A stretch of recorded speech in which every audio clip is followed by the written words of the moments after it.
Bienvenidos a Videoclub Nocturno. Les saluda el narrador del videoclub. Esta noche, he preparado 4 relatos llenos de terror, leyendas urbanas y misterio. Ahora, acomódense y apaguen las luces. La isla de las muñecas, el secreto oculto de Xochimilco. El aire en los canales de Xochimilco era pesado, cargado con el olor a vegetación en descomposición y el agua estancada que parecía ocultar secretos bajo su superficie verdosa. Sofía se sujetó con fuerza a los bordes de madera de la trajinera. La embarcación, pintada de colores chillones que en ese momento le parecían grotescos, se deslizaba con un chapoteo rítmico. ¿No es increíble, Sofía?, preguntó su padre, Javier, mientras ajustaba la lente de su costosa cámara digital. Javier era un documentalista obsesionado con lo macabro. Había pasado años persiguiendo leyendas urbanas, pero esta vez estaba convencido de haber encontrado el oro negro del horror mexicano. Sofía, de 13 años, solo quería estar en su casa, lejos de la humedad que le erizaba el vello de los brazos.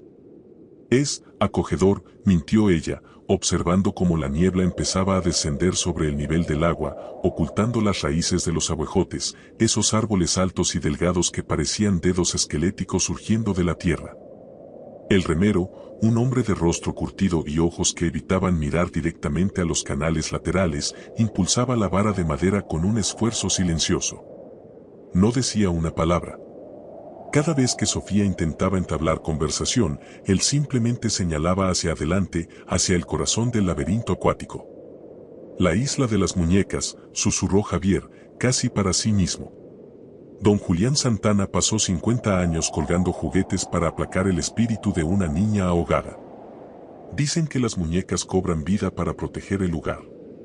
¿Te lo imaginas? Sofía no quería imaginárselo. Ella prefería las muñecas de porcelana que su abuela guardaba en una vitrina cerrada, no lo que empezó a vislumbrar entre la bruma. Primero fue un brazo de plástico, gris por el moho, colgando de un cable oxidado. Luego, una cabeza calva, balanceándose suavemente con la brisa. Y de repente, al doblar una curva estrecha, la isla se reveló ante ellos. Eran miles. Miles de muñecas de todos los tamaños y estados de descomposición. Algunas estaban desnudas, con la piel de plástico quemada por el sol y agrietada como la de un cadáver antiguo. Otras tenían cuencas vacías donde antes hubo ojos de cristal. Colgaban de los troncos, de las ramas, de las cercas de madera podrida. Parecían un ejército silencioso de centinelas mutilados. Sofía sintió un vuelco en el estómago. Un pensamiento intrusivo cruzó su mente: nos están mirando. La trajinera golpeó suavemente el muelle de tierra. El sonido de la madera contra el barro fue el único aviso de que habían llegado. Javier saltó a tierra con la agilidad de quien no teme a las maldiciones, cargando su trípode. Vamos, Sofía. El sol se va a poner en menos de una hora. Necesito captar la hora dorada entre estas bellezas, dijo, señalando a una muñeca que tenía un nido de araña saliendo de su boca abierta. Sofía bajó con cuidado. El suelo de la isla se sentía esponjoso, casi como si estuviera caminando sobre algo vivo. Se mantuvo cerca de su padre, tratando de no rozar las figuras que pendían a la altura de su rostro. Mira esta, papá, dijo Sofía, señalando una muñeca que vestía un vestido de encaje que alguna vez fue blanco, ahora convertido en un harapo marrón. Parece que tiene lágrimas de verdad. Javier se acercó y soltó una risa seca. Es solo resina de los árboles, Sofía. O tal vez agua de lluvia atrapada. La atmósfera está haciendo que tu imaginación vuele. Eso es bueno. Úsalo para el blog del detrás de cámaras. Pero Sofía no estaba imaginando el frío que emanaba de la muñeca.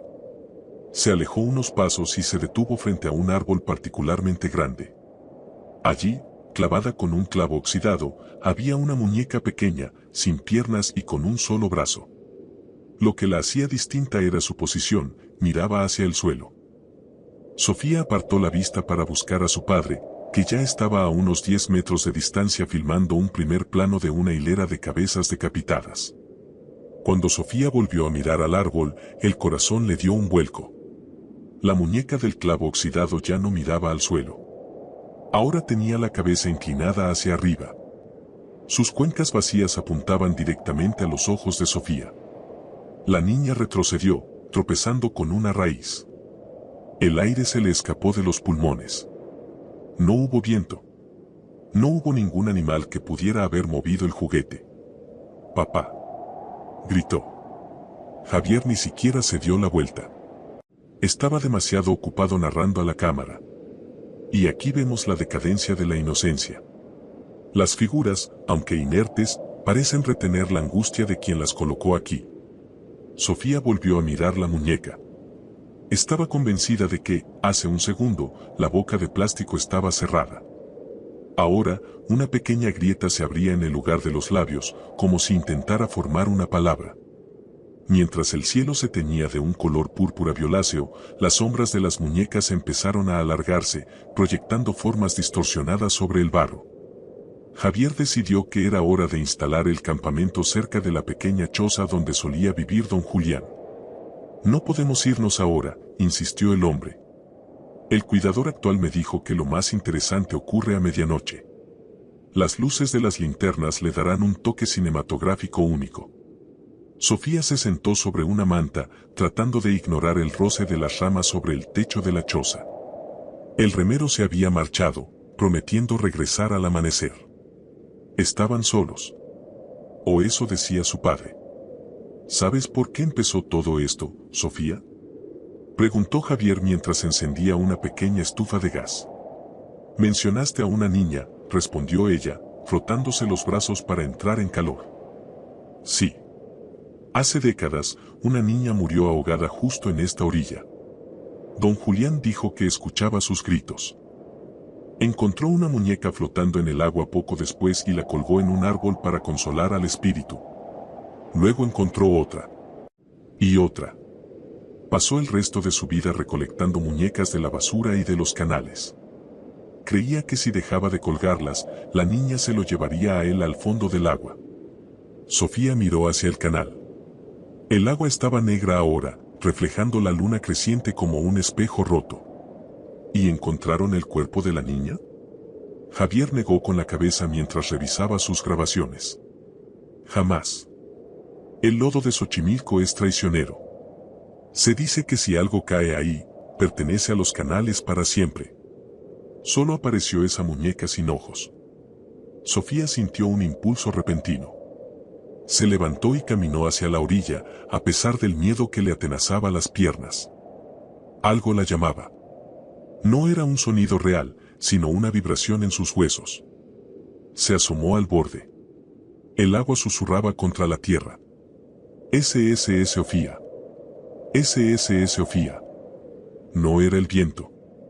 Era una voz líquida, burbujeante, que subía desde las profundidades. «Hola», susurró ella. De repente, a pocos centímetros de la superficie, algo emergió. No era un pez. Era una mano de plástico, blanca y perfecta, que flotaba hacia ella. Sofía se inclinó, hipnotizada. Detrás de la mano, apareció un rostro. Una muñeca nueva, que no parecía haber estado allí durante años. No tenía ojos, solo dos agujeros negros que parecían absorber la luz de la luna. Sofía extendió la mano para tocarla, pero un movimiento a su espalda la hizo saltar. Se giró rápidamente. Detrás de ella, las muñecas de los árboles ya no colgaban inertes. Una muñeca de trapo, situada en una rama baja, había movido su pierna.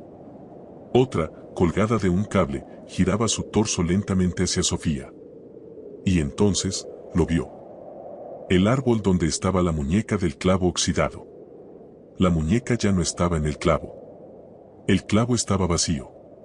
La figura de plástico estaba en el suelo, a medio metro del tronco. Avanzando hacia ella con movimientos espasmódicos, dejando un surco en el barro. Sofía corrió hacia la choza, pero su padre no estaba allí.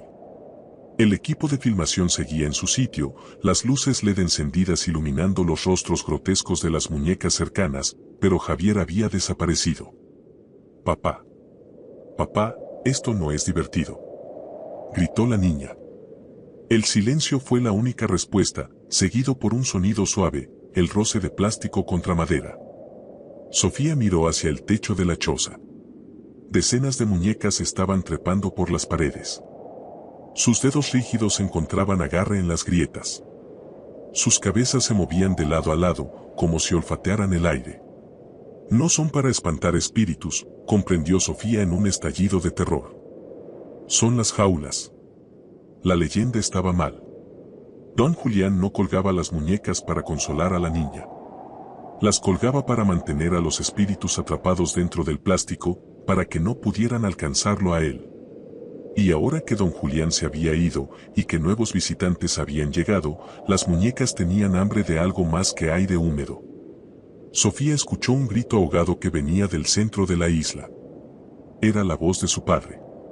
Corrió entre los árboles, esquivando los brazos de plástico que intentaban enredarse en su cabello.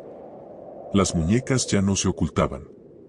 Se bajaban de las ramas, caían al suelo con impactos sordos y comenzaban a arrastrarse. Sus articulaciones chirriaban con el esfuerzo de moverse tras décadas de óxido y mugre. Llegó a un claro donde Javier estaba de rodillas. Pero no estaba herido, al menos no físicamente. Estaba rodeado por un círculo de muñecas que permanecían absolutamente quietas, mirándolo. En sus manos, Javier sostenía la muñeca sin ojos que Sofía había visto en el agua. «Es hermosa», murmuraba Javier, con los ojos vidriosos. «Tiene tanto que contar. Papá, suéltala. Tenemos que irnos». Sofía trató de acercarse, pero una muñeca de tamaño real, vestida con un traje de marinero andrajoso, se interpuso en su camino. La muñeca giró la cabeza 180 grados, mostrando una sonrisa pintada que parecía ensancharse. «Ella no se ahogó», dijo Javier con una voz que no era la suya. Era una voz aguda, infantil, que salía de su garganta de hombre. Ella no se cayó. Sofía se detuvo. El frío en el aire se volvió insoportable. «¿De qué estás hablando?». Las muñecas del círculo empezaron a susurrar al unísono.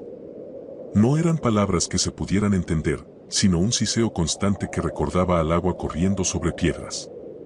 «Alguien estaba con ella en el muelle», continuó Javier, sus dedos apretando la muñeca sin ojos hasta que el plástico crujió. «Alguien que quería su juguete. Alguien que la empujó porque ella no quería compartir. La isla lo vio. Los canales lo saben». De repente, la muñeca que Javier sostenía abrió la boca. No era una grieta. Era un agujero infinito. De su interior empezó a brotar agua estancada, un chorro negro y fétido que empapó la ropa de Javier. Javier soltó la muñeca y comenzó a toser, luchando por respirar. El agua parecía estar llenando sus pulmones desde adentro. «Papá». Sofía se lanzó hacia él, empujando a la muñeca marinero. Al tocar a su padre, una visión la golpeó como un relámpago. Vio a una niña de vestido rojo, forcejeando con un hombre joven en un muelle antiguo. Vio el momento exacto en que la mano del hombre empujaba el hombro de la pequeña. Vio el cuerpo caer al canal sin hacer ruido. El hombre no era un desconocido. Tenía los mismos ojos que su padre. Tenía la misma marca de nacimiento en el cuello. Era el abuelo de Sofía. El secreto de la familia no era un accidente. Era un crimen. Y la isla, que había albergado el espíritu de la niña durante 50 años, no buscaba justicia. Buscaba equilibrio. Las muñecas comenzaron a cerrarse sobre ellos. Sus pequeñas manos de plástico se cerraban sobre los tobillos de Javier, arrastrándolo hacia la orilla del canal. «No», gritó Sofía, tratando de tirar de los brazos de su padre. Pero Javier ya no estaba allí. Su piel se estaba volviendo pálida y rígida, con una textura similar al vinilo. Sus ojos se estaban hundiendo en su cráneo, volviéndose fijos y brillantes. «La isla necesita un guardián», susurró la voz de la niña en el aire. «Y una nueva muñeca para la colección». Sofía sintió que el suelo cedía bajo sus pies.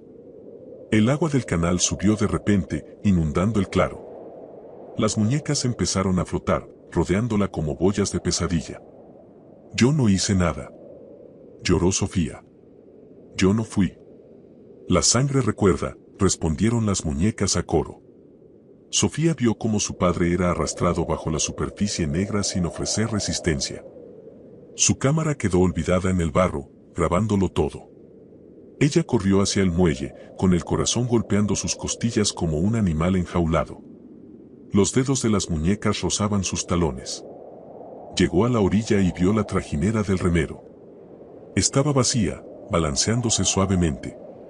Saltó a bordo y tomó el remo de madera, usándolo con una fuerza que no sabía que tenía. Empujó la embarcación lejos de la isla de Pesadilla. Mientras se alejaba entre la niebla, Sofía miró hacia atrás una última vez. En el muelle de la isla, de pie bajo la luz de la luna, había una figura pequeña con un vestido de encaje. A su lado, un hombre alto y rígido permanecía inmóvil. Sofía miró sus propias manos. Estaban manchadas de barro y agua de canal. Pero había algo más. En su muñeca derecha, la piel se sentía extraña. Se levantó la manga de la chaqueta y ahogó un grito. Su piel ya no era piel. Era plástico de color carne, con una costura fina que recorría su antebrazo. La luz del amanecer comenzó a filtrarse a través de la bruma de Xochimilco. El remero regresó en una pequeña barca de motor, encontrando la trajinera de Sofía a la deriva a 1 kilómetro de la isla. «Niña, ¿estás bien?», preguntó el hombre, acercándose. Sofía estaba sentada en el suelo de la trajinera, envuelta en una manta. Su rostro estaba oculto por su cabello desgreñado. «Mi papá se cayó», dijo ella con una voz plana, carente de emoción. El remero suspiró y se santiguó. Xochimilco a veces reclama lo que es suyo. «Lo siento mucho, pequeña. Al menos tú estás a salvo». Él la ayudó a subir a su barca. Sofía se mantuvo en silencio durante todo el trayecto de regreso al embarcadero. Cuando finalmente llegaron a tierra firme, un grupo de paramédicos y policías la esperaba. Javier había sido reportado como desaparecido por el dueño de la trajinera que nunca lo vio volver. «¿Dónde está tu padre, cielo?», le preguntó una mujer policía, agachándose para estar a su altura. Sofía levantó la vista. Sus ojos eran extrañamente brillantes, como si fueran de cristal recién pulido. No parpadeaba. «Él se quedó ayudando», respondió Sofía. La mujer policía le tomó la mano para consolarla, pero retrocedió de inmediato. «Estás helada, niña. Pareces de hielo». Sofía no respondió. Se limitó a mirar hacia los canales, donde la niebla aún persistía. En su bolsillo, sentía un peso pequeño. Introdujo la mano y sacó el objeto. Era un ojo de cristal azul, idéntico al que solía tener la muñeca más antigua de la isla. La niña sonrió, pero sus labios no se movieron de forma natural. Parecían estirarse como el caucho. Lejos de allí, en la isla de las muñecas, una nueva figura colgaba de un árbol central, justo encima de la choza de don Julián. Era una muñeca grande, vestida con una chaqueta de documentalista y con una cámara de plástico colgada al cuello. Y en el agua del canal, una muñeca sin ojos flotaba plácidamente, esperando al siguiente visitante que tuviera una historia familiar que pagar. Porque en Xochimilco, la muerte no es el final, es solo el comienzo de una nueva colección. Sofía caminó hacia la ambulancia, pero con cada paso, sus rodillas emitían un sonido de fricción seca, como si sus articulaciones necesitaran aceite. No sentía dolor. Solo sentía una inmensa paz y el deseo irresistible de encontrar un árbol donde poder descansar, colgada de un gancho, por el resto de la eternidad. El secreto estaba a salvo. La deuda estaba pagada. Y la isla, por fin, estaba satisfecha, por ahora. La gritona de Ceborucal, el grito que hiela la sangre. Hay lugares en la geografía de nuestra memoria que no necesitan mapas para ser encontrados, sino silencios lo suficientemente profundos como para que el pasado decida hablar. Ceborucal es uno de esos rincones que se encuentra donde el asfalto se rinde ante la maleza y donde el aire, cargado de una humedad que parece tener conciencia, se espesa hasta volverse una presencia física. Los lugareños, gente de piel curtida y palabras medidas, suelen decir que en Ceborucal la tierra no olvida, y que los gritos de lo que una vez fue humano se quedan atrapados en los pliegues de la niebla, esperando el momento exacto para encontrar unos oídos desprevenidos. Antonio, a quien todos conocían simplemente como Toño, era un hombre que se jactaba de conocer cada piedra y cada traición de aquel camino. Para él, su camioneta, una vieja estructura de metal oxidado y voluntad inquebrantable, era más que un vehículo, era su armadura contra el mundo. Esa noche de noviembre, el cielo sobre Seborucal no prometía descanso. Las nubes se habían agrupado en formaciones colosales, bloques de granito suspendidos en el vacío que devoraban la poca luz que la luna intentaba ofrecer. Toño manejaba con la calma de quien ha visto 1000 tormentas, pero había algo en la presión atmosférica, un peso en el pecho, que le advertía que esta vez la naturaleza no solo estaba de mal humor, sino que estaba acechando. La lluvia comenzó como un susurro metálico sobre el techo de la cabina, pero en cuestión de minutos se transformó en una catarata furiosa que borraba el mundo más allá del parabrisas. Los limpiaparabrisas luchaban en un ritmo frenético, un vaivén desesperado que apenas lograba revelar la brecha de lodo que se retorcía frente a él. Toño apretó el volante, sintiendo la vibración del motor como un latido familiar. Sin embargo, justo al llegar a la curva conocida como el Espinazo del Diablo, donde la montaña se abre en un abismo que parece no tener fondo, la camioneta soltó un estertor agónico. El motor, que hasta entonces había sido su aliado más fiel, se ahogó en un suspiro de humo y silencio. Toño maldijo entre dientes, pero su voz sonó extrañamente pequeña ante la magnitud del diluvio. Intentó encender el motor de nuevo, girando la llave con una insistencia que rayaba en la súplica. El sonido del contacto era un chasquido seco, una burla mecánica que se perdía entre los latigazos del agua contra el cristal. Estaba solo. El frío comenzó a filtrarse por las juntas de las puertas, una caricia gélida que le recordó que el metal no es defensa suficiente cuando el monte decide reclamar su espacio. Fue entonces cuando lo escuchó por primera vez. No fue un sonido que viajara por el aire de manera convencional. Fue más bien una punzada directa en la base del cráneo, una frecuencia que no pertenecía al catálogo de la naturaleza conocida. No era el viento silbando entre las ramas de los pinos ni el rugido del trueno que sacudía los cimientos del valle. Era un lamento que parecía contener el dolor de 1000 gargantas extintas, un grito que comenzaba en un tono agudo, casi insoportable, para luego descender a un murmullo gutural que vibraba en los huesos de Toño. El hombre se quedó inmóvil, con la mano aún puesta en la llave de encendido, sintiendo como el sudor frío se mezclaba con la humedad del ambiente. Se dice en Seborucal que la gritona no es un fantasma común, sino una herida abierta en el tiempo. Algunos cuentan que fue una madre desesperada, otros, que es la personificación del lamento de la tierra por todo lo que se le ha arrebatado. Pero para Toño, en ese momento, no era una leyenda. Era una realidad física que estaba acortando distancias. El grito volvió a sonar, esta vez más cerca, lo suficientemente cerca como para que el hombre pudiera distinguir una cadencia casi rítmica, como una respiración que se ha transformado en alarido. Toño cerró los ojos, tratando de convencerse de que la soledad y la tormenta estaban jugando con sus nervios, pero el instinto, ese viejo centinela que nunca miente, le decía que bajara la cabeza y no mirara hacia atrás. El habitáculo de la camioneta, que antes le parecía un refugio seguro, comenzó a sentirse como una caja mortuoria. El olor de la lluvia fue reemplazado por un aroma rancio, una mezcla de flores podridas y ozono, el perfume inconfundible del espanto. Toño, con los nudillos blancos de tanto apretar el volante, se obligó a mirar el espejo retrovisor. Al principio, solo vio la oscuridad absoluta del asiento trasero, una negrura que parecía más densa que la del exterior. Pero entonces, un rayo iluminó el cielo con una furia azulada, y en ese breve instante de luz sobrenatural, vio una silueta. No era una mujer sentada en su asiento.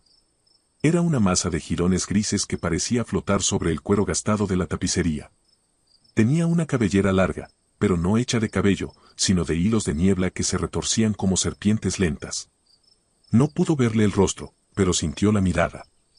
Era una presión insoportable, una succión de energía que le dejaba los músculos débiles.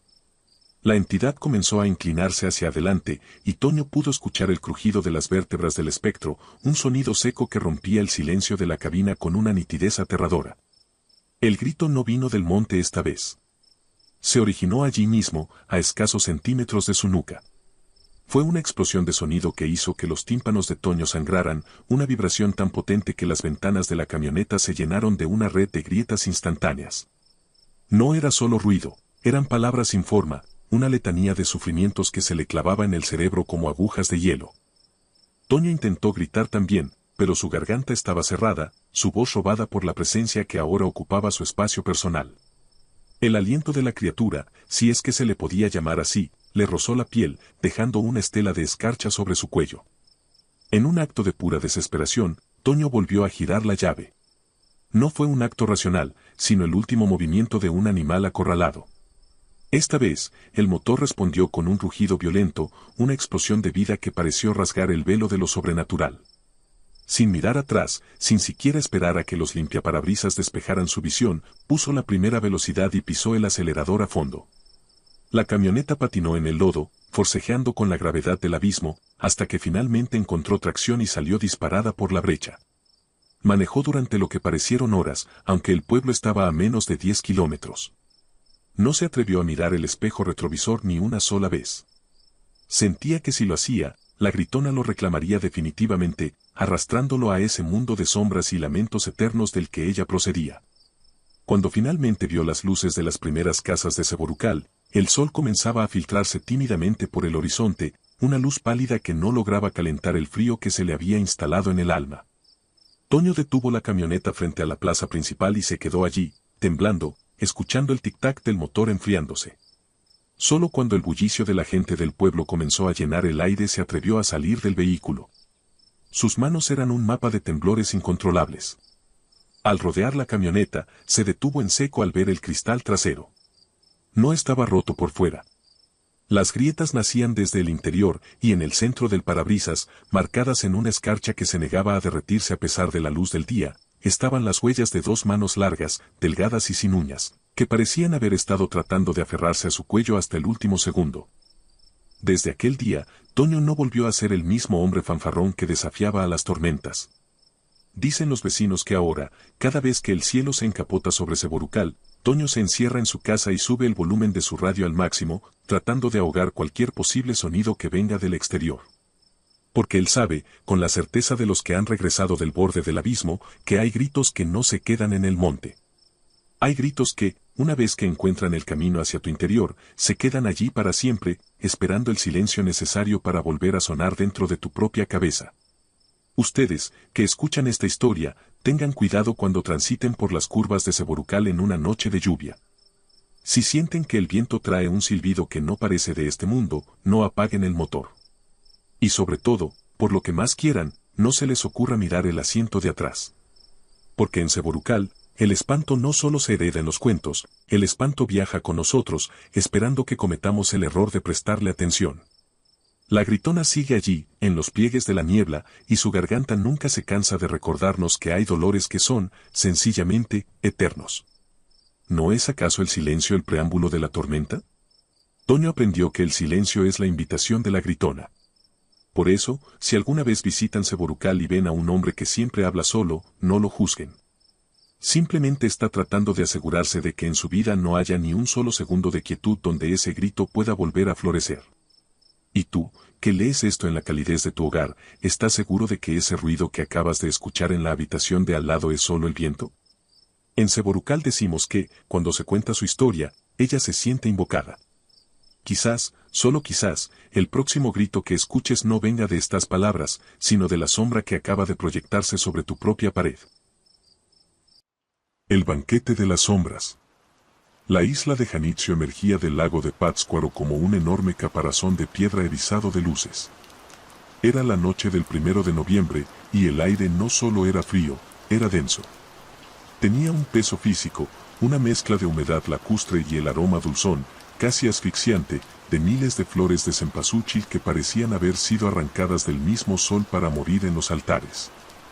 Mateo observaba el altar en el rincón de la estancia con una mueca de aburrimiento.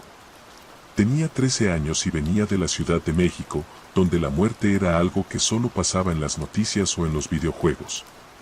Para él, los 7 niveles de madera cubiertos con papel picado naranja y morado eran solo una manualidad excesiva, una coreografía de supersticiones que su abuela insistía en perpetuar.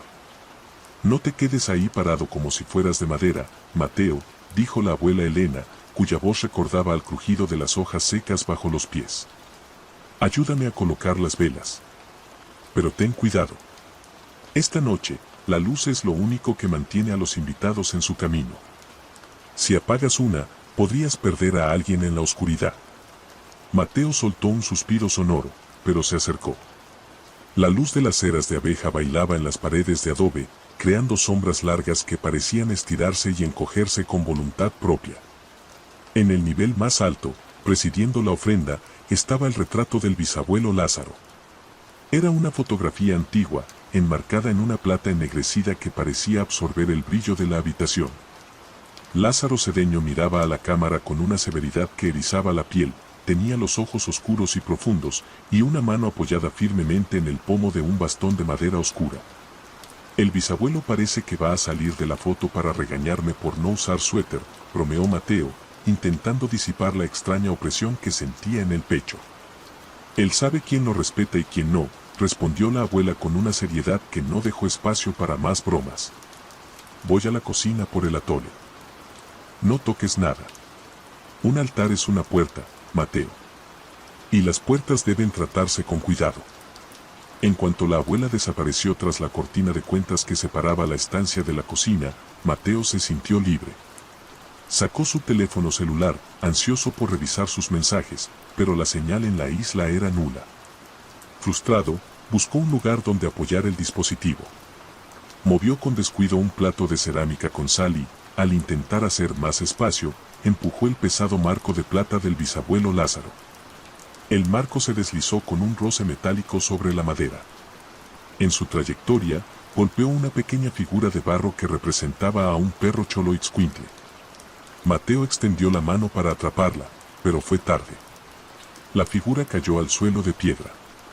No hubo un estallido ruidoso, solo el sonido seco de la cerámica separándose en 3 fragmentos inertes.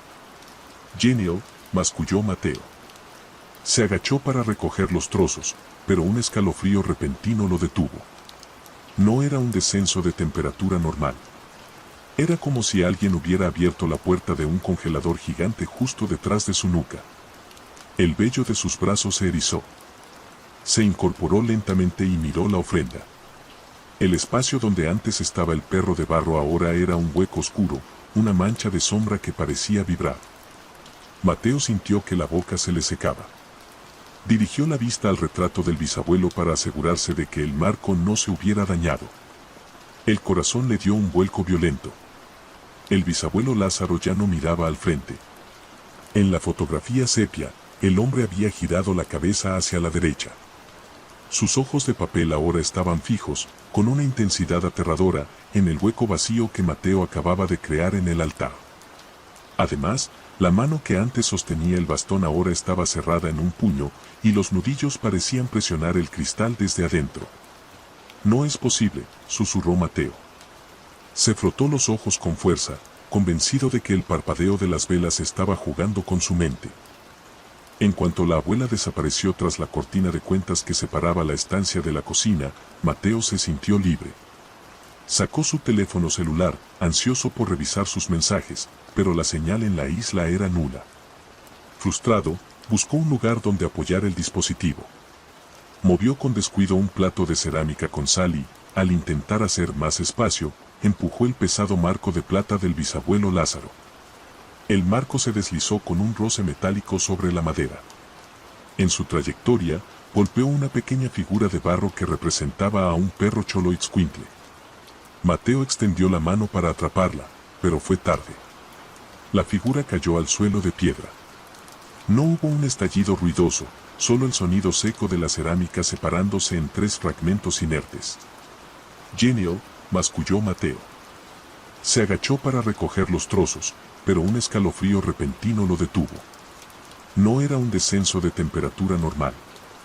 Era como si alguien hubiera abierto la puerta de un congelador gigante justo detrás de su nuca. El vello de sus brazos se erizó. Se incorporó lentamente y miró la ofrenda. El espacio donde antes estaba el perro de barro ahora era un hueco oscuro, una mancha de sombra que parecía vibrar. Mateo sintió que la boca se le secaba. Dirigió la vista al retrato del bisabuelo para asegurarse de que el marco no se hubiera dañado. El corazón le dio un vuelco violento. El bisabuelo Lázaro ya no miraba al frente. En la fotografía sepia, el hombre había girado la cabeza hacia la derecha. Sus ojos de papel ahora estaban fijos, con una intensidad aterradora, en el hueco vacío que Mateo acababa de crear en el altar. Además, la mano que antes sostenía el bastón ahora estaba cerrada en un puño, y los nudillos parecían presionar el cristal desde adentro. «No es posible», susurró Mateo. Se frotó los ojos con fuerza, convencido de que el parpadeo de las velas estaba jugando con su mente. Es solo el papel picado moviéndose. Es solo la luz. Se acercó un paso más. El frío se intensificó tanto que el aliento de Mateo comenzó a formar pequeñas nubes blancas frente a su rostro. Extendió la mano para enderezar el marco, pero antes de tocarlo, algo sucedió. Un sonido de arrastre pesado se escuchó en el pasillo lateral. Eran pasos lentos, irregulares, como si alguien caminara con los zapatos empapados en el lodo del fondo del lago. Mateo se quedó petrificado. La cortina de la cocina no se movió, lo que significaba que no era su abuela. Los pasos venían de la puerta principal, la que daba a la calle oscura. Mateo volvió a mirar el retrato. El marco de plata seguía allí, pero la imagen había cambiado de nuevo. El bisabuelo Lázaro ya no estaba en la foto. Solo quedaba el fondo, el sillón de mimbre vacío y la pared de adobe. El protagonista de la imagen se había marchado. Un crujido de madera seca resonó en la habitación. El pomo de la puerta principal comenzó a girar. El metal chirriaba con una lentitud exasperante, como si la mano que lo accionaba no tuviera fuerza o no recordara cómo funcionaba una puerta. «Abuela», llamó Mateo, pero su voz sonó pequeña, ahogada por el silencio repentino de la casa. La puerta se abrió apenas unos centímetros. Una corriente de aire gélido entró en la estancia, trayendo consigo un olor penetrante a tierra mojada, a flores rancias y a algo más, algo antiguo que no debería estar respirando. A través de la rendija, Mateo vio unos dedos largos y pálidos. La piel estaba tan pegada al hueso que parecía papel pergamino transparente. No tenían uñas, solo puntas romas y grisáceas que rasparon la madera de la puerta con un sonido de lija. El pánico, puro y eléctrico, recorrió las venas de Mateo. Sin pensarlo, dio media vuelta y corrió hacia la ventana lateral. Saltó al callejón empedrado, aterrizando con un golpe sordo que le envió una punzada de dolor a los tobillos. No se detuvo. Empezó a correr cuesta arriba, hacia el cementerio, donde los gritos de la gente y la luz de las veladoras le prometían una seguridad que ahora sabía ilusoria. Mientras corría por las calles empinadas de Janitzio, Mateo miraba por encima del hombro. Entre la multitud de turistas y locales vestidos de luto, lo vio. Una figura alta, vestida con el traje de gala negro que el bisabuelo usaba en la foto, se abría paso entre la gente. No caminaba de forma humana, se deslizaba, moviéndose con una fluidez antinatural que ignoraba los obstáculos. Lo más aterrador era su rostro. Mateo se detuvo un segundo, paralizado por la visión, donde deberían estar los ojos, la nariz y la boca, solo había una superficie lisa y cenicienta, como una fotografía que alguien hubiera borrado frotándola con un paño húmedo.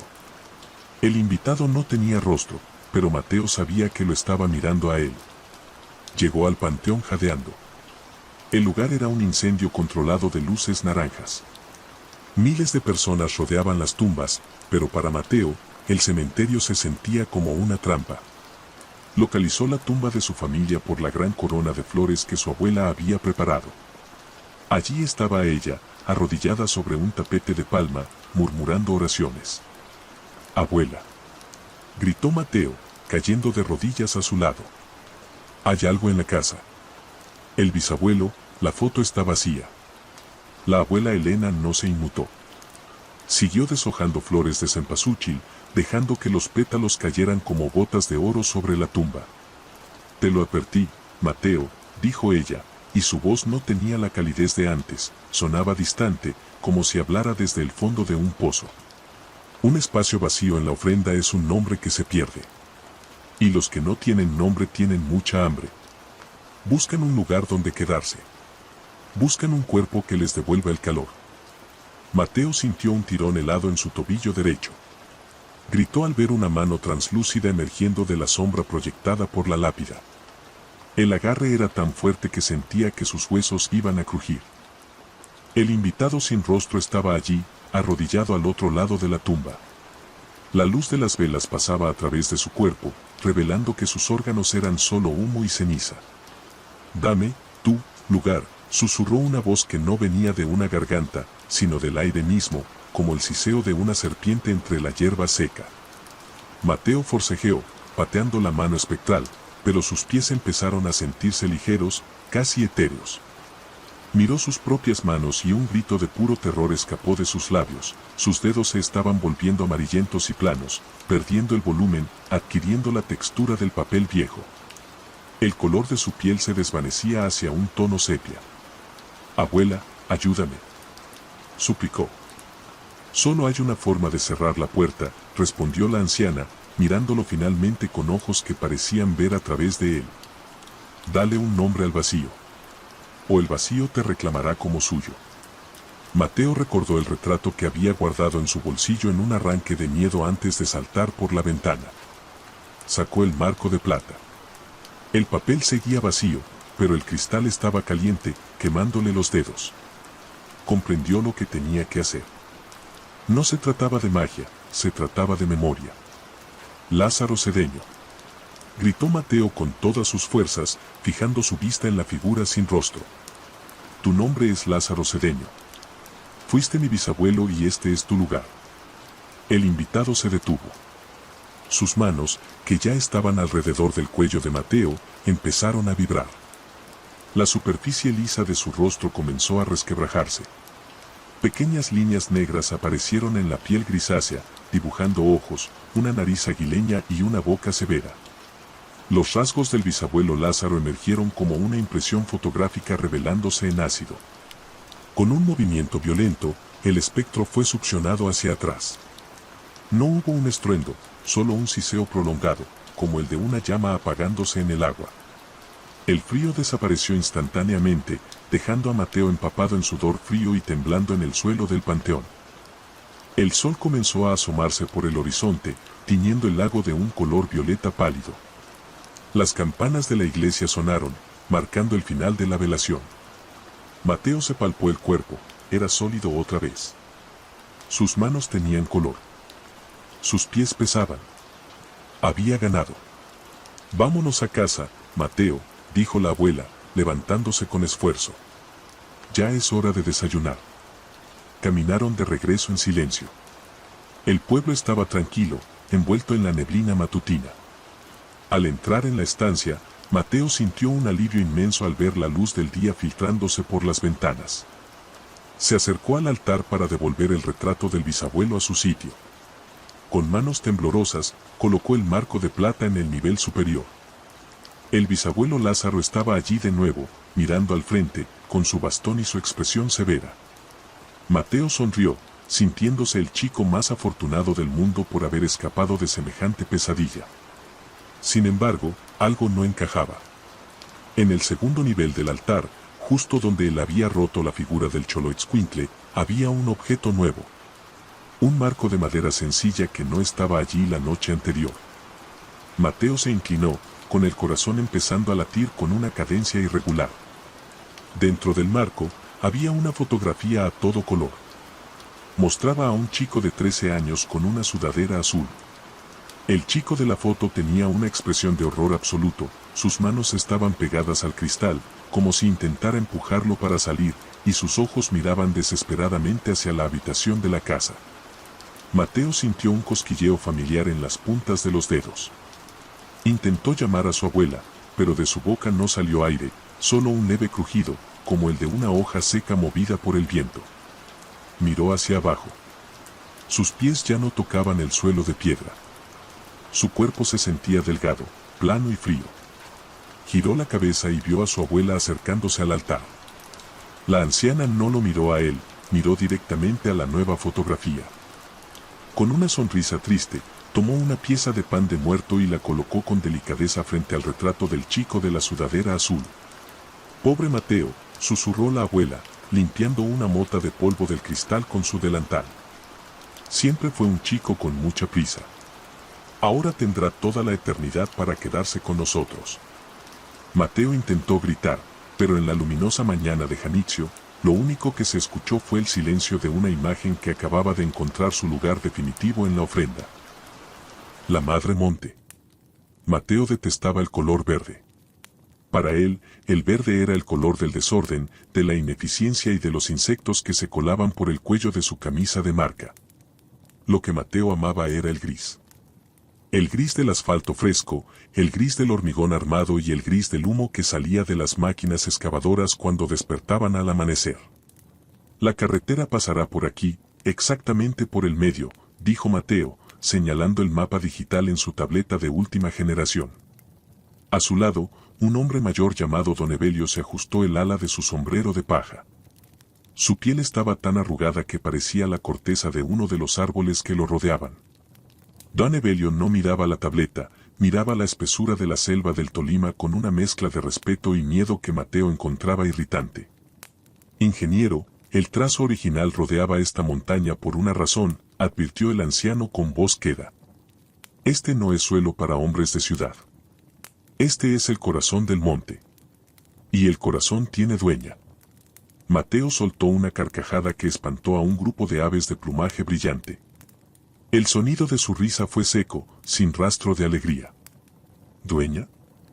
El Estado es el dueño, Don Evelio. Y el Estado me paga para que esta carretera sea una línea recta.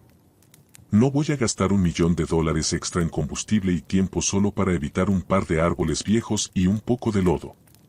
No son solo árboles, insistió Don Evelio, dando un paso atrás, como si temiera que el suelo se tragara a Mateo en ese mismo instante.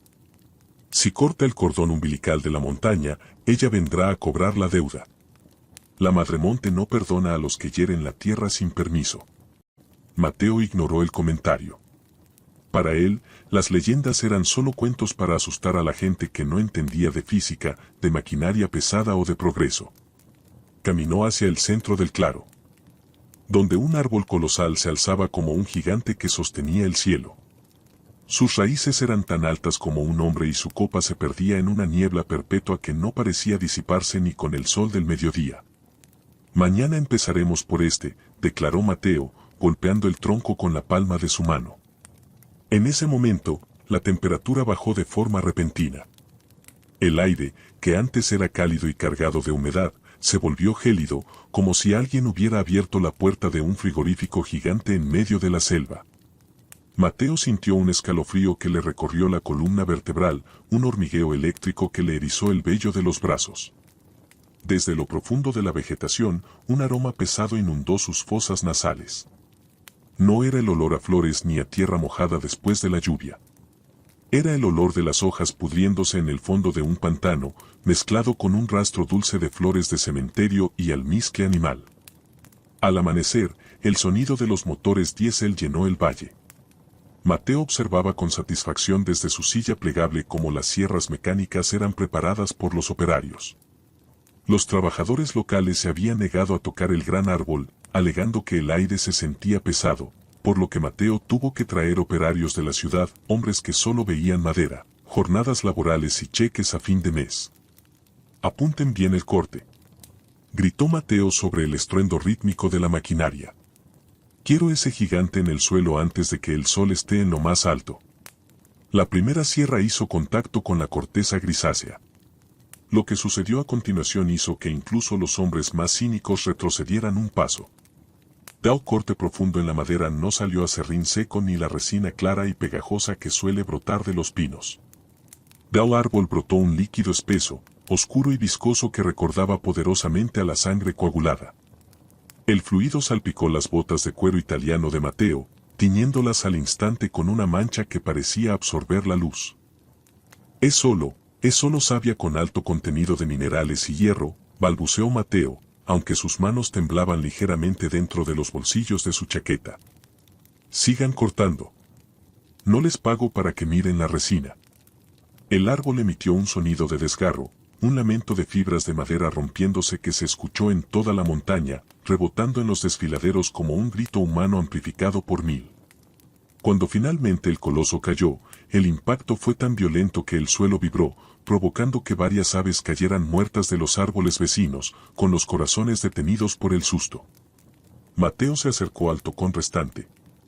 El líquido oscuro seguía manando, empapando la tierra y formando charcos que parecían latir con un ritmo propio, lento y pesado. De repente, una ráfaga de viento cruzó el claro, a pesar de que la vegetación circundante permanecía absolutamente inmóvil. El viento traía un susurro, una voz femenina que no usaba palabras, sino un tono de decepción absoluta que le heló la sangre al ingeniero. «Ingeniero, mire sus pies», dijo uno de los trabajadores con la cara pálida como el papel de fumar. Mateo bajó la vista. La savia oscura que había manchado sus botas no se estaba secando. Al contrario, parecía estarse moviendo, subiendo por el cuero de sus zapatos con una lentitud deliberada, como si tuviera voluntad propia. Esa noche, Mateo se retiró a su tienda de campaña de lujo. Tenía aire acondicionado portátil, una conexión satelital y una cama cómoda, pero la paz le resultaba esquiva. Cada vez que cerraba los ojos, veía el árbol cayendo en cámara lenta. Y sentía un peso extraño, una presión creciente en las extremidades inferiores. Se sentó en el borde de la cama y encendió su linterna de alta potencia. El haz de luz iluminó sus botas, que había dejado a un lado de la entrada. Las botas estaban completamente cubiertas por una capa de musgo verde esmeralda que no estaba allí hace un par de horas. El musgo era tan denso y húmedo que casi ocultaba la forma del calzado.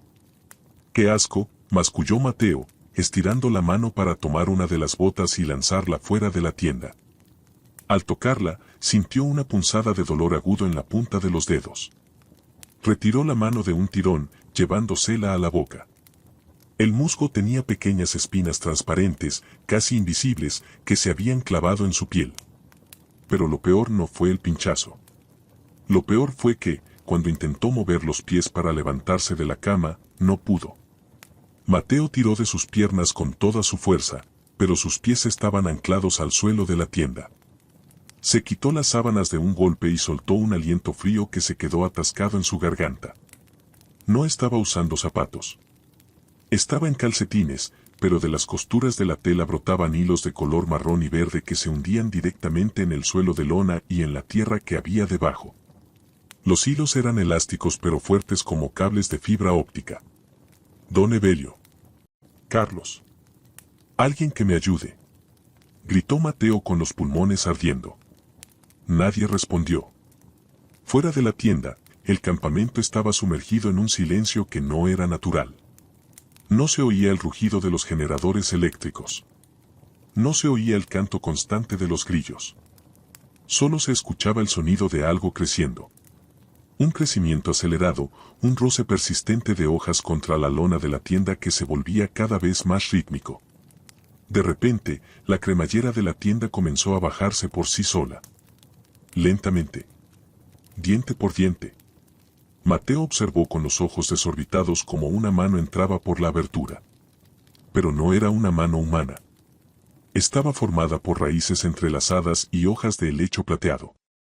La piel de esa mano era de un color verde profundo y las uñas eran espinas de acacia perfectamente afiladas y brillantes. El musgo era tan denso y húmedo que casi ocultaba la forma del calzado.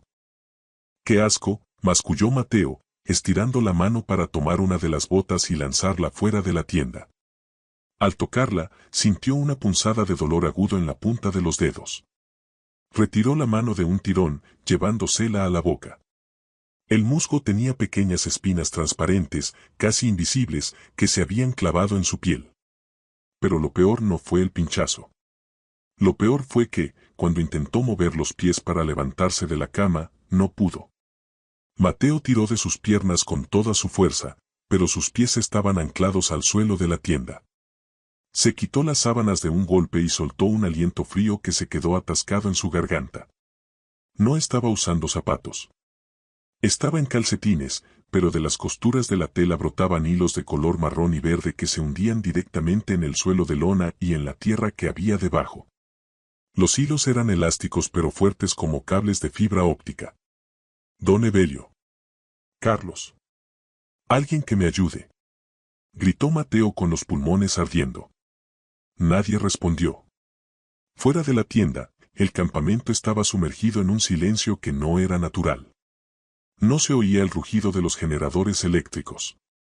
No se oía el canto constante de los grillos. Solo se escuchaba el sonido de algo creciendo.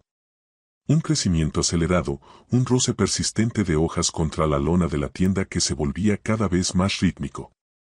De repente, la cremallera de la tienda comenzó a bajarse por sí sola. Lentamente. Diente por diente. Mateo observó con los ojos desorbitados cómo una mano entraba por la abertura. Pero no era una mano humana. Estaba formada por raíces entrelazadas y hojas de helecho plateado. La piel de esa mano era de un color verde profundo y las uñas eran espinas de acacia perfectamente afiladas y brillantes. Detrás de la mano, un rostro emergió de la oscuridad total de la selva. Era una mujer de una belleza salvaje, con ojos que eran dos pozos de agua estancada donde flotaban larvas de luz. Su cabello se movía como si fueran serpientes hechas de enredaderas y flores de maracuyá. La madremonte le sonrió, y Mateo vio que sus dientes eran pequeños guijarros de río blancos y afilados. «Quería cimientos para tu carretera», dijo la aparición con una voz que sonaba como el crujido de un bosque entero moviéndose bajo el peso de la nieve. «Yo te daré los mejores cimientos que el mundo ha visto jamás». Mateo sintió que sus dedos de los pies se alargaban violentamente dentro de los calcetines, perforando la tela y buscando el agua en las profundidades de la tierra. Sus tobillos empezaron a endurecerse, adquiriendo la textura y el color de la madera de roble joven. El dolor era insoportable, una agonía lenta y constante, pero descubrió que no podía desmayarse. La montaña quería que estuviera despierto para presenciar cada segundo de su transformación. Las horas pasaron como siglos mientras Mateo permanecía atrapado en la penumbra de su tienda. La madremonte no se había ido. Permanecía en un rincón, observando con una paciencia milenaria cómo el cuerpo del ingeniero se rendía ante la biología del monte. «Por favor», susurró Mateo, pero su lengua se sentía áspera y gruesa, como una hoja de lija. «Tengo familia. Tengo dinero. Puedo darte lo que quieras». La mujer bosque se acercó y acarició la frente de Mateo. Sus dedos dejaron un rastro de humedad fría que olía a helechos recién cortados. «Tú no tienes nada que yo necesite, pequeño arquitecto de la destrucción. Pero tú me necesitas a mí. Tu especie ha olvidado cómo estar quieta. Yo te enseñaré la quietud eterna». Mateo miró sus manos. La piel de sus antebrazos estaba adquiriendo un tono verdoso. Diminutos brotes de hojas tiernas estaban emergiendo de sus poros, rompiendo la epidermis con un dolor sordo y pulsante. Sus venas ya no transportaban sangre roja, a través de su piel translúcida podía ver un flujo de savia espesa y oscura que se movía con una lentitud exasperante hacia su corazón. «¿Qué les hiciste a los demás?», logró preguntar. La madremonte señaló hacia la salida de la tienda con un movimiento grácil. «Están echando raíces. Algunos eran sauces para llorar por sus errores. Otros eran espinos para proteger lo que queda. Pero tú serás el pilar». Mateo reunió un último gramo de voluntad y logró arrastrarse fuera de la cama, pero sus piernas ya no eran piernas. Eran dos troncos unidos, pesados y rígidos. Cayó al suelo de la tienda con un impacto sordo que hizo vibrar el terreno. Usando sus manos, que aún conservaban algo de movilidad a pesar de que sus uñas se habían vuelto negras y largas como garras de oso, se arrastró hacia la salida de la lona. Al cruzar el umbral, la escena que encontró bajo la luz de la luna llena lo dejó sin aliento. El campamento de alta tecnología se había transformado en un jardín de pesadillas. Las enormes excavadoras amarillas estaban siendo devoradas por enredaderas tan gruesas como muslos humanos, que aplastaban el acero con la facilidad con la que un gigante rompe una cáscara de huevo. Pero lo más aterrador eran los hombres. Vio a su asistente principal, Carlos, de pie en medio del claro del campamento. Carlos no se movía. Su piel se había vuelto de un color pardo grisáceo y sus brazos, extendidos hacia el cielo en un gesto de súplica congelado, se ramificaban en cientos de dedos delgados que ya empezaban a brotar hojas de color púrpura. Carlos intentó girar los ojos hacia Mateo, pero sus párpados ya se habían fusionado con el resto de su rostro, convirtiéndose en una máscara de madera lisa. El sol comenzó a salir, pero no trajo alivio. La luz solo servía para mostrarle a Mateo los detalles de su propia destrucción. Sus pulmones ahora se sentían llenos de serrín húmedo. Cada respiración era un esfuerzo monumental, como si estuviera tratando de inhalar a través de un bloque de arcilla. Don Evelio apareció en el borde del claro. Caminaba con calma, con las manos entrelazadas a la espalda, observando la transformación del campamento con la mirada de quien ve una cosecha largamente esperada. Don Evelio, gritó Mateo, aunque el sonido que salió de su garganta fue más parecido al crujido de una rama rompiéndose que a una voz humana. Ayúdeme. Dígale que pare. El anciano se detuvo frente a él y se quitó el sombrero. En sus ojos no había odio, solo una profunda y terrible resignación. Ya es tarde, ingeniero. El monte ya lo ha digerido. Usted quería dejar una marca en esta tierra con su carretera de asfalto. Bueno, la tierra ha decidido que usted sea la marca. No es justo. Se lamentó Mateo, sintiendo como su columna vertebral se alargaba hacia el cielo, estirando su piel hasta el punto de ruptura. La justicia del monte no es la de los hombres, hijo, respondió don Evelio mientras se alejaba hacia la espesura. Usted mató al guardián de la puerta. Ahora, usted es la puerta. La madremonte se colocó frente a Mateo por última vez. Su forma se estaba volviendo más etérea, mezclándose con la niebla de la mañana. Con un beso gélido en la frente del ingeniero, selló su destino. Mateo sintió que sus pies finalmente encontraban el agua profunda bajo la tierra. Un frescor delicioso subió por sus raíces, calmando el dolor de la transformación pero borrando sus últimos recuerdos humanos. Sus pensamientos sobre contratos, planos y hormigón se disolvieron en una comprensión vasta de las estaciones, del viento y de la lluvia. Su piel se endureció hasta convertirse en una armadura de corteza impenetrable, grabada con los surcos del dolor y el tiempo. Sus brazos se convirtieron en ramas poderosas que se entrelazaron con las de sus antiguos compañeros. Ya no era un hombre, era un pilar de madera viva, un centinela verde que nunca más cerraría los ojos. Meses después, una nueva expedición llegó a la zona. Encontraron las máquinas oxidadas y cubiertas de flores extrañas, pero no rastro de los hombres. Solo encontraron un árbol nuevo, inmenso y aterrador, que parecía vigilar el camino con una furia silenciosa. El jefe de la nueva expedición tocó el tronco con curiosidad y retiró la mano al instante. El árbol estaba caliente, como si tuviera un corazón latiendo bajo la corteza. Nadie volvió a intentar construir una carretera en ese sector del Tolima. La madremonte había ganado, y su nuevo guardián se aseguraría de que el silencio del monte nunca más fuera interrumpido por el gris del asfalto. Gracias por acompañarme esta noche, déjame tu like y suscríbete. Nos vemos en la próxima.